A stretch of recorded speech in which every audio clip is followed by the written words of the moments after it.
殿下下令，立刻押。我会交给他人查证。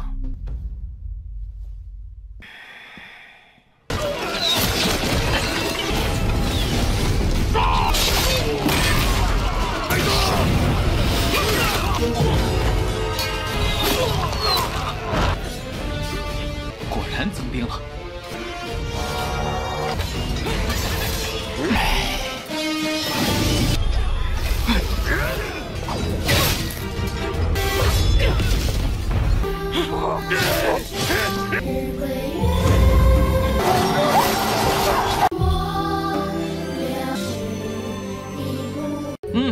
好，那前进行布置和防备。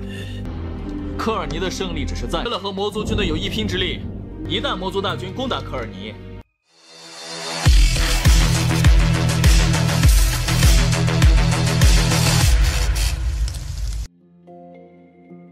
Halo semuanya, selamat datang di Ruang Sinema. Bagaimana kabar kalian semua? Semoga selalu sehat dan baik-baik saja. Sesuai jadwal, jadi pada hari ini kita akan kembali melanjutkan series Donghua Fable River season kedua. Kita sudah membahas season pertamanya pada channel Ruang Film 2. Untuk tahu lebih lanjut tentang series ini, kita sarankan untuk nonton season pertamanya dulu. Kita sudah sediakan link season pertama di textbook. Tanpa berlama-lama lagi, kita akan langsung saja membahas season kedua dari series ini. Pada episode ketujuhnya, kita dibawa kepada Dilin, di mana semua yang diminta olehnya sudah diselesaikan. Dilin pun mulai melakukan pemeriksaan, di mana sejauh ini tidak ada masalah. Hanya saja bawahannya bingung, apakah dengan selembar kertas itu bisa meredamkan masalah yang Lugen timbulkan. Dilin juga kurang tahu, tapi setidaknya dengan hal ini mereka tidak akan kalah. Sesaat kemudian dia pun memasuki ruangan dari kantor Direktur Jenderal, di mana Jichuan Chansing sudah mendapatkan pesan dari Ming Hai kalau Lugen berusaha menyelundupkan pangan untuk klan iblis. Dilin tidaklah membenarkan hal itu dan meminta Chansing untuk memeriksa berkas yang dirinya siapkan, di mana ini adalah laporan yang diberikan Lugen kepadanya sebulan yang lalu. Lugen sudah menemukan bahwa sejak tahun ini persediaan pangan di Benteng Walun sering hilang dalam jumlah besar. Jadi Lugen meminta izin untuk melakukan pemeriksaan. Alhasil Dilin segera melaporkan hal ini dengan nomor perkara sebagai kasus hilangnya persediaan pangan di Walun. Tapi Lo Minghai tidaklah percaya karena dia sendiri memiliki bukti yang jelas. Jadi Dilin tidak bisa berbohong lagi. Tapi semua keputusan ada pada Chansing. Dilin kembali memberitahu kalau Lugen sudah berhasil melacak para pencuri persediaan pangan. Tapi di saat bersiap menangkap mereka, para bawahan Lo Minghai malah secara sengaja menghentikan penangkapan tersebut, bahkan mengantar pencuri ini pergi secara aman. Lo tidaklah membenarkan hal itu karena ia sendiri yang melihat Lugen membawa orang dan diam-diam mengirim persediaan makanan. Jadi Lo meminta izin untuk segera membawa Lugen kembali ke kota atas. Chansing menghentikan semua ini, di mana dia akan menyerahkan masalah ini kepada orang lain agar dialah yang menyelidikinya. Lo bersama Dilin pun diminta keluar. 请殿下下令，立刻押。我会交给他人查证。 Sino berpindah ke Benteng Kerni, di mana penyerangan telah dilakukan oleh pasukan Xiyu. Melihat hal tersebut, Kala memberikan perintah kepada pasukan pemanahnya untuk melakukan penyerangan. Tapi beberapa pasukan Xiyu telah menggunakan tameng untuk mengantisipasi hal tersebut. Mereka harus bekerjasama untuk bisa melindungi para pembawa tangga. Hanya saja sejauh ini serangan panah tersebut mampu menumbangkan beberapa pasukan Xiyu. Bai pun bingung apakah ini tidak terlalu tergesa-gesa.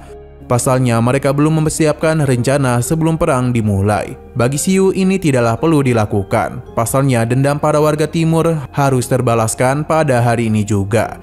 Weila bersama pasukannya perlahan-lahan mulai mendekat, tapi Kala memiliki pasukan yang sangat banyak. Jadi serangan yang mereka lakukan tidak akan mampu ditahan oleh perisai. Alhasil Xiyu pun memberikan perintah agar divisi kedua yang dipimpin oleh Bulan maju.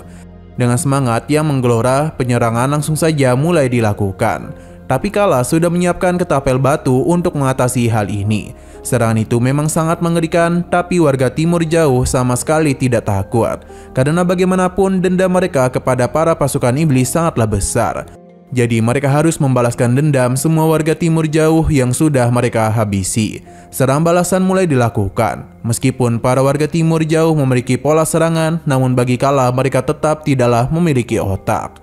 Kemungkinan besar semua ini adalah ulah dari Raja Guangming. Ia pasti berada di belakang pasukan ini. Kala pun memberikan perintah untuk menyisakan 500 prajurit penjaga di gerbang selatan kota untuk pergi membantu kemari. Sebenarnya jenderal ini takut karena dengan begitu gerbang selatan tidak akan memiliki banyak penjaga. Namun Kala sudah memikirkan hal tersebut.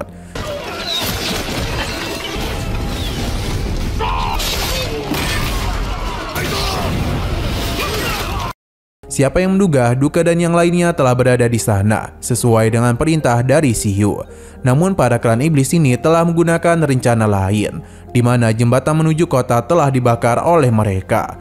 Dengan begitu pasukan iblis tidaklah perlu takut jika ada orang timur jauh yang mencoba kemari. Duke sangatlah kesal karena ini semua tidak sesuai dengan rencana. Kembali ke sisi depan di mana para pasukan Weila perlahan-lahan mulai mendekat ke arah sisi gerbang. Melihat hal itu, Xiu pun memberikan perintah untuk melakukan penyerangan ke sisi timur gerbang utama. Serangan balasan mulai membuahkan hasil, di mana tangga telah berhasil mereka tempel di sisi tembok dan kini Weila bersama dengan para pasukannya mulai naik ke atas gerbang. Ini tentu tidak akan dibiarkan begitu saja oleh para pasukan iblis. Mereka mencoba menjatuhkan beberapa tangga di sana, tapi Weila masihlah mampu menghindari semua itu. Sedangkan Bulan meminta para pasukannya untuk menggunakan panah agar bisa mempertahankan tangga di depan. Alhasil, beberapa pasukan Xiu telah berhasil naik ke atas tembok gerbang. Begitu pula dengan Weila, di mana serangan langsung saja mereka lakukan. Dengan sibuknya, orang-orang di atas tembok membuat para pasukan yang tersisa bisa dengan mudah maju ke depan. Kala yang tengah sibuk mendapati sebuah laporan kalau prajurit tambahan dari selatan telah datang kemari, di mana ini membuat Kala semakin bersemangat. Tapi Weila bersama yang lainnya tidak pernah kenal takut. Meskipun mereka sadar kalau jumlah pasukan musuh jauh lebih banyak dibandingkan mereka. Sampai akhirnya Weila bersama yang lainnya pun mulai terkepung. Pasalnya bala bantuan tidak kunjung tiba. Terlebih lagi para pasukan yang mencoba menaiki tangga kembali diganggu.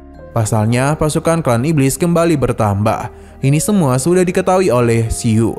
Jadi di saat Weila dan yang lainnya terkepung, dia pun memberikan perintah untuk mundur sementara waktu. Tapi para pasukan iblis tidak akan membiarkan hal ini begitu saja dan mulai melakukan penyerangan lagi.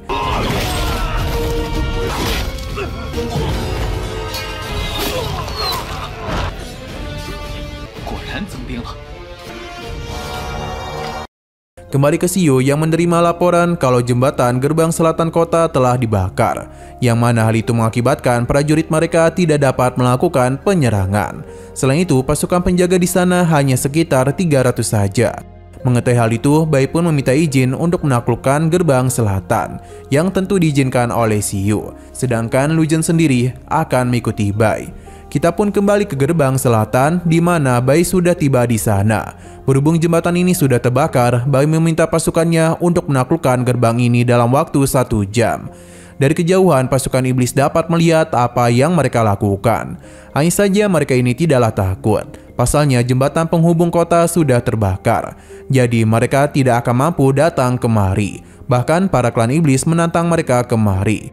Bai meminta pasukan Xiu untuk membawa perisai agar bisa melindungi tim 1 yang akan melakukan pembentukan jembatan. Sedangkan sisanya akan melakukan serangan balasan sebisa mungkin. Sesuai dengan arahan Bai, pergerakan pun mulai dilakukan, di mana perisai-perisai dari para warga timur akan dijadikan sebagai jembatan.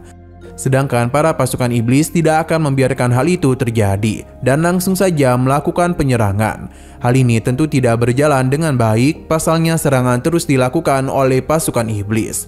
Namun bukan berarti pasukan Bai akan diam saja. Mereka juga melakukan serangan balik yang membuat beberapa pasukan iblis menjadi korban. Hingga mereka pun menggunakan ketapel batu untuk melakukan penyerangan. Hal ini hampir saja mengenai Lu Zhen, tapi untung saja salah satu prajurit Xiu melindunginya. Bai bersama yang lainnya harus segera mundur karena bagaimanapun mereka harus kembali untuk bertahan. Bai membawa pasukannya yang terluka dan dia tidak niatan untuk meninggalkannya begitu saja. Melihat mereka yang mundur membuat jenderal ini tertawa. Karena bagaimanapun rencana mereka telah gagal total. Terlebih lagi jembatan ini akan dia hancurkan lagi.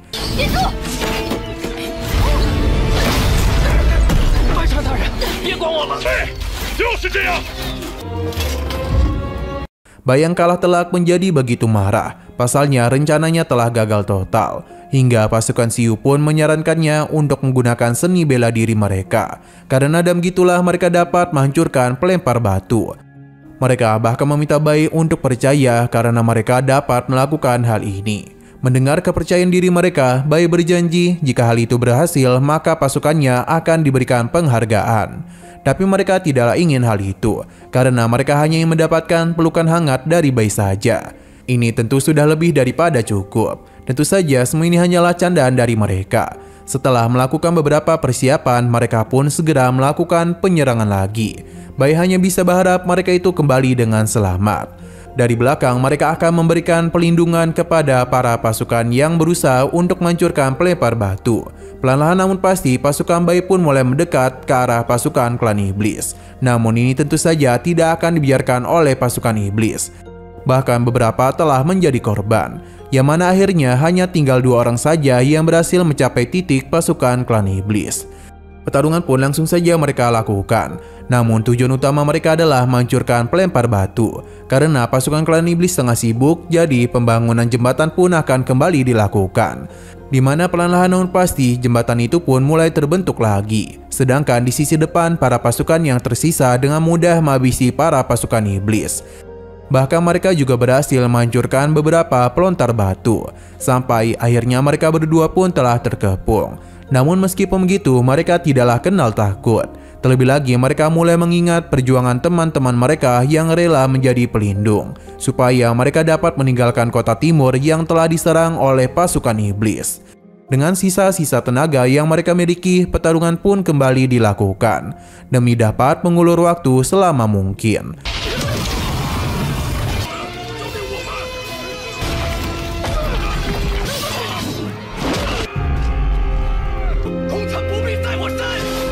Perlahan namun pasti pembentukan jembatan teruslah dilakukan.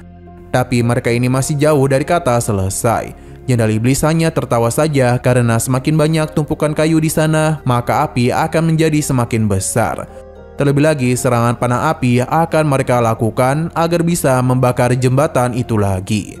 Serangan pun dilakukan. Sedangkan di sisi gerbang utama penyerangan masihlah terus terjadi. Hingga pada akhirnya Siu merasa ini adalah waktunya untuk melakukan serangan balasan. Pada akhirnya serangan dari pasukan terakhir pun mulai dilakukan. Mendengar hal ini, Weila pun memberikan semangat kepada para pasukannya.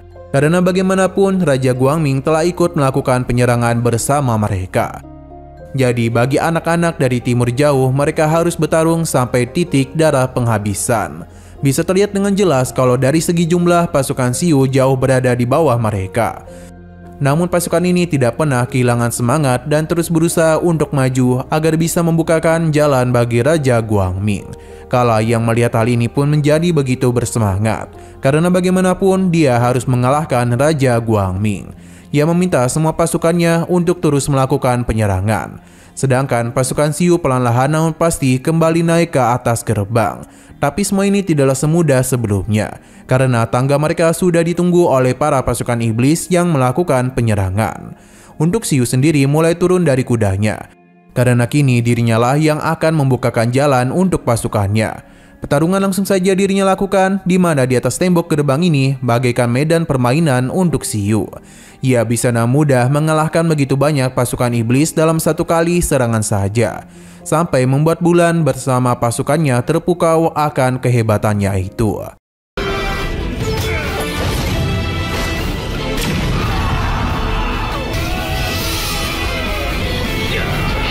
Pertarungan di Benteng Kerni masihlah terjadi, di mana saat ini Siu memberikan bantuan kepada Bulan, yang untung saja dia baik-baik saja.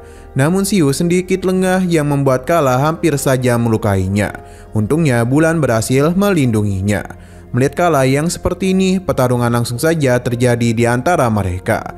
Sedangkan di sisi gerbang selatan, panah api merupakan masalah yang harus dihadapi oleh pasukan Bai, di mana serangan itu sangatlah berbahaya untuk mereka. Tidak hanya untuk jembatan, namun juga bisa membakar mereka dengan mudah. Bahkan Buzhen harus jatuh karena kayu yang sudah terbakar. Sedangkan para pasukan iblis masihlah terus melakukan penyerangan agar dapat menghancurkan orang-orang timur jauh. Duke terlihat sudah terluka cukup parah, namun dia tidaklah menyerah dan kembali bangkit untuk memberikan perlawanan. Sedangkan Bai yang tidak yang berdiam diri saja mulai bertindak sambil memberikan perintah supaya mereka terus maju sampai titik darah penghabisan. Nah, ternyata Buzan masihlah selamat karena berpegangan pada rantai jembatan. Ya, yang tidak yang berakhir di sini mulai bergelantungan di bawah jembatan. Kembali ke gerbang utama di mana pertarungan tengah terjadi antara Xiu berhadapan dengan Kala. Dalam pertarungan itu, Kala cukup percaya diri dengan kemampuan miliknya. Namun yang dihadapi merupakan seorang petarung yang hebat. Benar saja Xiu berhasil melukainya, tapi Kala tidaklah takut kepadanya. Bahkan berbagai serangan kembali dia lakukan yang mengakibatkan Xiu sempat terdesak.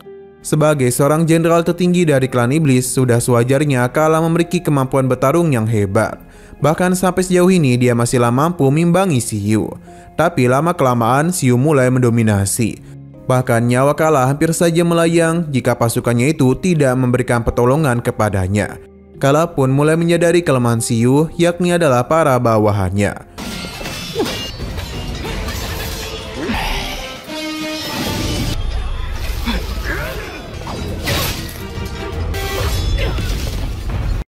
Kembali ke sisi Bai, di mana perlahan-lahan non pasti dirinya teruslah maju demi bisa melindungi Duke. Duke meminta untuk tidak mematikan dirinya karena apapun yang terjadi dia akan bangkit lagi untuk bisa membangun jembatan itu. Begitu pula dengan manusia hewan yang tidak kenal takut, meskipun serangan dari para pasukan iblis teruslah berdatangan. Di tengah kepercayaan dari ras iblis, Buzan yang berhasil selamat segera melakukan penyerangan, di mana itu pun mengakibatkan kekacauan besar pada pasukan iblis. Formasi mereka bahkan sempat kacau akibat kehadirannya. Alhasil para pasukan iblis akan mencoba menurunkan Buzan. Melihat hal itu membuat Bai yakin ini adalah kesempatan mereka untuk membentuk jembatan lagi. Pasalnya beberapa pasukan iblis tengah fokus menyerang Buzan. Buzan sendiri tidaklah kenal takut dan langsung saja melakukan penyerangan dengan salah satu jenderal di sana. Tapi dia terlalu percaya diri yang mengakibatkan dirinya malah terkepung oleh pasukan iblis. Kini Buzan pun tengah dalam bahaya. Tapi semua itu tidak akan pernah dibiarkan oleh Bai. Dia pun bergegas pergi untuk dapat menyelamatkan Buzan. Sedangkan Buzan sendiri terus mencoba menghindari semua serangan. Namun pada akhirnya Buzan pun harus menerima luka yang cukup parah di bagian punggungnya. Jenderal iblis inilah yang akan menghabisi Buzan dengan tangannya sendiri. Buzan yang masih hidup berusaha untuk memberikan perlawanan, tapi hal itu malah membuat jenderal tersebut semakin marah saja kepadanya. Hingga pada puncaknya pedangnya pun menusuk tubuh Buzan. Tidak hanya sekali, namun jenderal ini beberapa kali menusuk tubuhnya. Karena Buzan itu tidaklah kunjung melepaskan gigitannya. Pasalnya Buzan sudah berjanji akan menggigit para iblis itu. Namun sayang sekali Buzan sudah tidak dapat bertahan lagi. Hingga ia pun harus mengembuskan napas terakhirnya.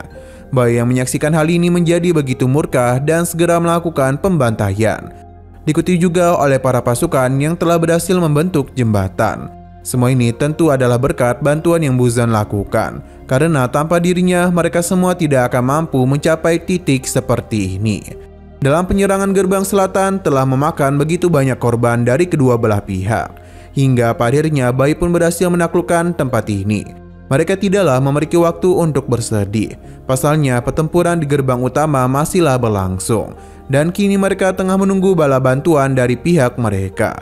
Jadi Bai mengajak seluruh pasukannya untuk kembali maju.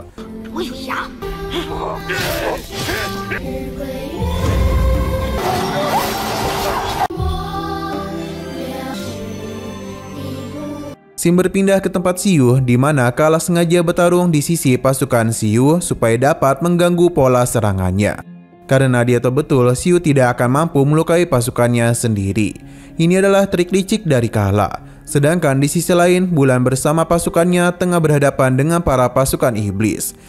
Terutama tangan kanan dari Kala yang memiliki kekuatan yang cukup hebat. Meskipun begitu, Bulan dan juga Wela tidak pernah takut. Mereka bahkan meminta seluruh pasukannya untuk kembali bersemangat. Karena mereka harus membalaskan dendam rekan-rekan mereka yang sudah dihabisi. Di saat pasukan iblis ingin memberikan bantuan, mereka pun dikepung oleh serangan dari arah belakang. Di mana kelompok Bai telah datang di waktu yang sangat tepat. Penyerangan langsung saja mereka lakukan, di mana ini tentu saja membuat Kala terkejut. Karena ia tidaklah pernah mengira pasukan di gerbang selatan berhasil ditaklukkan. Dan kondisi seperti ini maka sudah jelas Kala hanya tinggal menunggu waktu kekalahannya saja. Para pasukan Xiu pun semakin bersemangat karena kini kemenangan tengah menuju ke arah mereka. Serangan telah dilakukan yang membuat para pasukan iblis tidak dapat kemana-mana, sebab mereka sudah terkepung dari berbagai sisi. Dengan semangat yang semakin menggebu-gebu, para warga Timur Jauh yakin mereka akan menang. Sedangkan Kala sendiri tidak ada niatan untuk menyerah, bahkan dia menghabisi jenderalnya sendiri yang memintanya untuk kabur. Xiu meminta Kala untuk menyerah, namun dia itu tidak mau dan bahkan berniat untuk menghabisi prajurit ini. Namun karena dia lengah, maka Bulan pun langsung saja menghabisinya dari arah belakang. Dengan begini, nyawa prajurit muda itu pun berhasil diselamatkan. Pada akhirnya, Kerni pun telah berhasil menjadi milik mereka. Karena pertarungan telah berhasil pasukan Xiu menangi. Tidak lama dari pertarungan itu, Kala sebagai komandan utama pasukan iblis di Provinsi Mix akan diadili di hadapan semua orang. Karena dia itu sudah menghabisi begitu banyak warga Timur Jauh yang sama sekali tidak bersalah. Para warga yang sudah sangat membencinya segera melempari Kala batu, dan pada akhirnya hukuman gantung pun diberikan, yang mana ini akan membuatnya mati perlahan-lahan.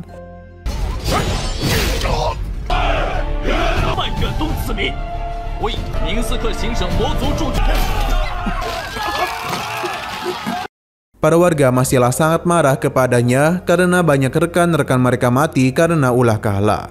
Xiu memberikan pujian setinggi-tingginya kepada para pasukannya, karena berkat merekalah Kerni berhasil mereka ambil alih. Dan mulai sekarang kebangkitan Timur Jauh telah dimulai. Ia menjamin tidak akan ada orang yang bisa menindas ataupun memperbudak para warga Timur Jauh lagi. Hanya saja Xiu dan Bai dikejutkan dengan kobaran api di dalam gudang pangan, yang mana kemungkinan besar ini adalah perintah terakhir dari Kala. Akibat semua itu, persediaan makanan hanya tinggal 20% saja. Xiu mengutus Bai untuk tidak membiarkan hal ini terjadi lagi. Xiu juga akan ikut pergi bersamanya untuk memberikan penghormatan kepada para pasukannya yang telah gugur. Sim berpindah ke Sterling yang tengah bersama dengan Chansing, di mana dia meminta Sterling untuk melihat pohon layu yang ada di hadapan mereka. Ia menyamakan hal ini seperti dirinya, karena Chansing sudah tahu kalau dirinya tidak akan lama lagi. Dia sama sekali tidaklah takut mati, karena yang dia pikirkan adalah reputasinya. Karena bagaimanapun Timur Jauh telah lepas di bawah kepemimpinannya. Mungkin di antara seluruh keluarga yang bisa memperbaiki reputasi buruknya hanyalah Sterling saja, yang mana Sterling berjanji akan melakukan yang terbaik. Chansing akan mengutus Sterling untuk melakukan sesuatu, di mana jika dia berhasil mengambil alih Liu Fang dan mendamaikan klan manusia, maka dia itu akan membentuk kembali kehormatan klan manusia.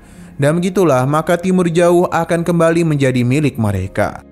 Sebenarnya Sterling yang memberitahu seseorang yang bisa menjadi jembatan penghubung mengambil alih Liu Fang adalah sosok yang kini tengah berusaha mengambil alih Timur Jauh.